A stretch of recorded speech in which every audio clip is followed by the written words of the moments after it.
আলিপুরদুয়ারের দিকে এবার নজর রাখা যাক। আলিপুরদুয়ারে ঢুকছে সরকারি বাস পরিষেবা। সরকারি বাসের সংখ্যা কমছে আলিপুরদুয়ারে। খুব স্বাভাবিকভাবেই অফিস টাইমে যাত্রীদের ভোগান্তি পড়তে হচ্ছে এবং শুধু তাই নয়, সমস্যায় পড়তে হচ্ছে নিত্যদিন সেখানকার স্থানীয় বাসিন্দা থেকে যাত্রীদের,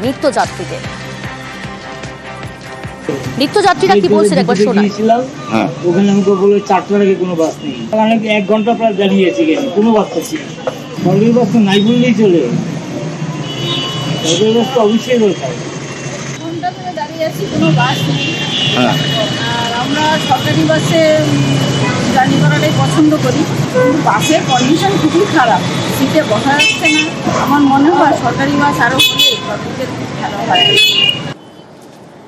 রাজকুমার রয়েছে প্রতিনিধি। রাজকুমার, ঘন্টার পর ঘন্টা অপেক্ষা করতে হচ্ছে, বাস কম, সংখ্যা অনেকটাই কম, কিন্তু কেন?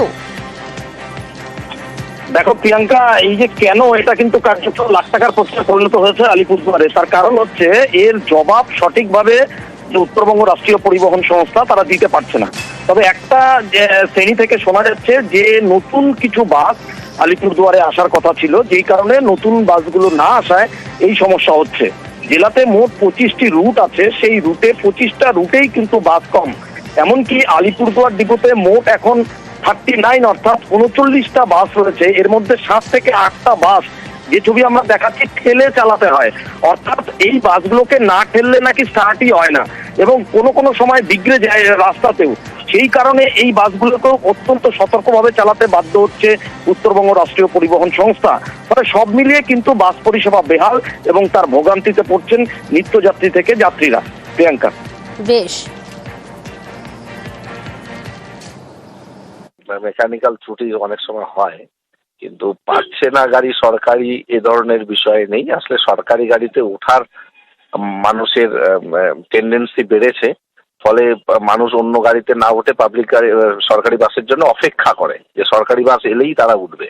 তবে যে রুটগুলোতে আমাদের খুব প্যাসেঞ্জার রাশ থাকে, আমরা চেষ্টা করি সেখানে ফ্রিকোয়েন্সি বাড়ানোর।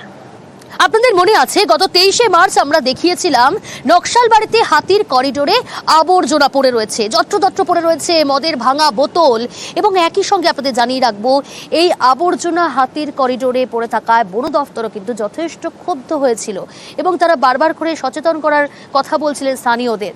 সেই আবর্জনার স্তূপ হাতির করিডোরে নকশালবাড়িতে, এই খবর আমরা দেখিয়েছিলাম গত 23শে মার্চ। আর নিউজ 18 বাংলার খবরের জের আবর্জনা মুক্ত হলো হাতি করিডোর। হাতি করিডোরের কাছ থেকে তুলে নেওয়া হলো ভ্যাট, রাজ্য সড়কের ধার থেকেও উঠল ভ্যাট। সরাসরি রয়েছে প্রতিনিধি বিশ্বজিৎ মিশ্র। বিশ্বজিৎ, নিউজ 18 বাংলার খবরের জেরে অবশেষে হাতি করিডোর পরিষ্কার হলো এবং শুধু তাই নয়, জাতীয় সড়কের ধার যেখানে নোংরা আবর্জনা পড়েছিল তাও কিন্তু পরিষ্কার হলো।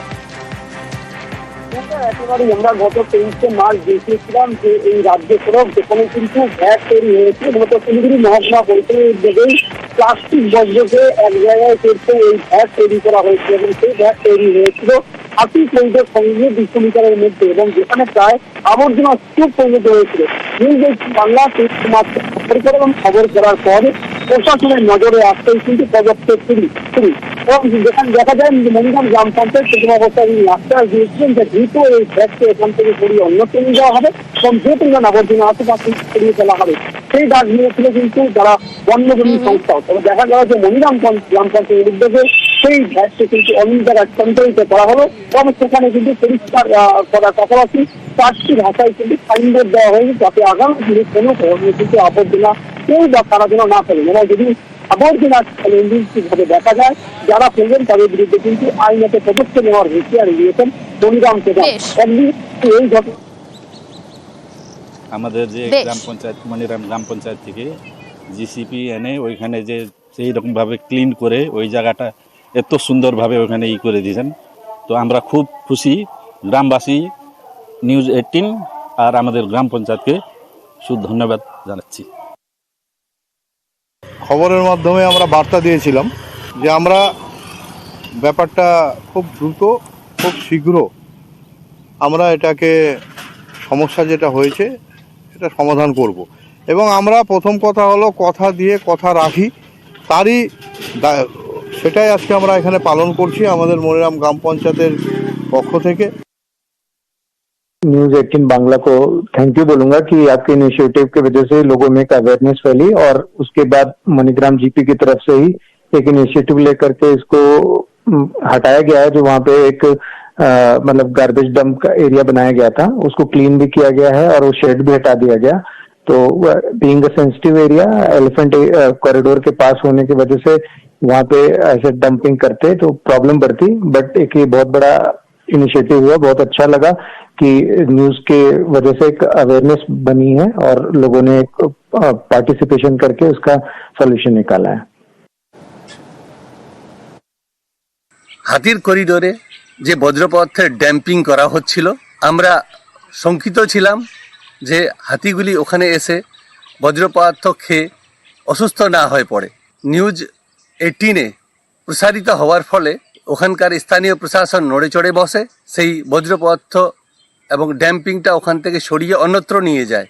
আমরা এই কাজের জন্য ঐরাবতের তরফ থেকে নিউজ 18 সাথে স্থানীয় প্রশাসনকে অনেক অনেক ধন্যবাদ। এবারে ছবি দেখাই আপনাদের, দেখুন ছবিটা। আলিপুরদুয়ার হাসপাতাল দেখে তো মনে হচ্ছে কোনো ভাগার, কোনো ডাম্পিং গ্রাউন্ড, না না, আলিপুরদুয়ার হাসপাতালের ছবি এটা। জঞ্জালের স্তূপ, আবর্জনা, 20 বছর ধরে এই রকমই জঞ্জালের স্তূপ হয়ে রয়েছে আলিপুরদুয়ার হাসপাতাল। সেই হাসপাতাল চত্বরে আবর্জনার স্তূপ। অবশেষে হাসপাতালে জঞ্জাল সাফাইয়ের কাজ শুরু হলো। 20 বছর পর জঞ্জাল সাফাইয়ের কাজ শুরু আলিপুরদুয়ার হাসপাতাল চত্বরে। সরাসরি রয়েছে আমার সঙ্গে প্রতিনিধি রাজকুমার। রাজকুমার, 20 বছর লেগে গেল এই জঞ্জাল স্তূপ সাফাই করতে।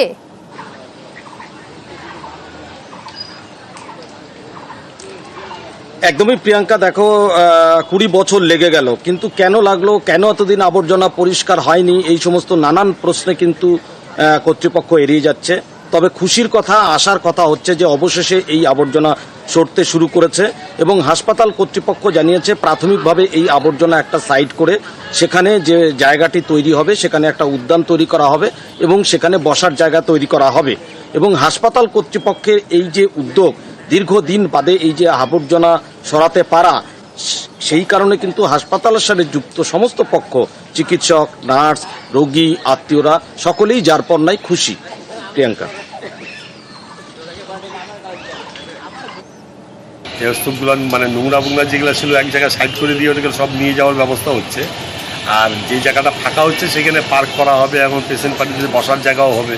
এটা দারুণ জিনিস একটা।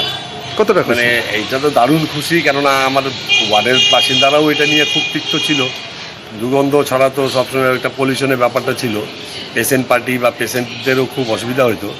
এটা দারুণ, মানে দারুণ খবর। এটা গুছিয়ে একটা সাইড করে রাখা হচ্ছে, এটা টেন্ডার হবে, অনেক কোম্পানি দেখেও গেছে, টেন্ডার হওয়ার পরে এটা পরে সরবে, কিন্তু যতদিন না সরে ততদিন এটাকে টিন দিয়ে আলাদা করে ঘিরে রাখা হবে। যেহেতু নতুন করে ওখানে কোনো ময়লা পড়ছে না, সুতরাং টিন দিয়ে ঘিরে রাখা এবং সামনের দিকটায় যাতে আবার নতুন করে কেউ ফেলতে না পারে, সেই জন্য একটা পার্কের, আমাদের মিটিংয়ে সেই রকমই আলোচনা হয়েছিল, একটা পার্কের মতো করা আর কি। পচা গন্ধে, আবর্জনাতে আমরা দিনের পর দিন দীর্ঘদিন অসুস্থ হয়ে পড়ছি। এতে অনেক লোক, অনেক বাচ্চা, অনেকেই অসুস্থ হচ্ছে। জানি এই সুব্যবস্থাটা হয়, এটাই সরকারের কাছে প্রার্থনা করছি। সুপারকে বলছি, অনুরোধ আপনার কাছে, রিকোয়েস্ট, আপনি এটা যে করে হোক স্যার এটা করে দেবেন, এতে আমরা আলিপুরদুয়ারবাসী আপনার কাছে কৃতজ্ঞ।